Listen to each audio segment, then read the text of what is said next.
มัตตกภัตตานิสัพปริวารานิภิกขุสังฆัสสะโอโนสยามะสาธุโนภันเต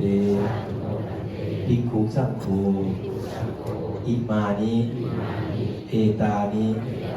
บินติปตานิมัตตกภัตตานิสัพปริวารานิปฏิคันหาตุ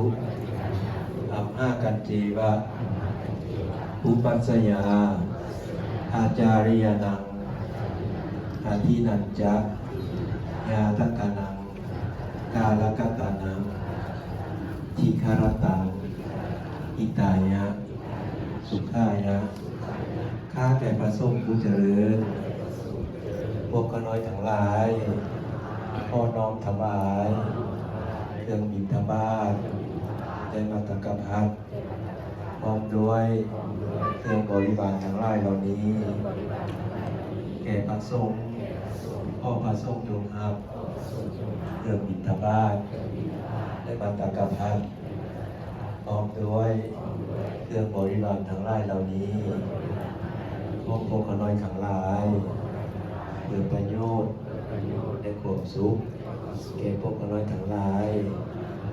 อีกประการหนึ่งพวกข้าน้อยทั้งหลายพ่อบูชาพระคุณให้แก่องค์สมเด็จพระอุปาลีเมธีจารย์จันทีจันทวังโสที่เพิ่นได้ไปแล้วสู่ปรโลกเบื้องหน้าก็ให้ปฏิสนธิจิตวิญญาณของเพิ่นได้รับรู้ได้รับทราบขอให้ประโมทนารับเอาโดยญาณวิธีทางได้ทางหนึ่งขอบอกกล่าวเราเทวาที่มีหูแจ้งตาทิพย์จงได้นำข่าวสาร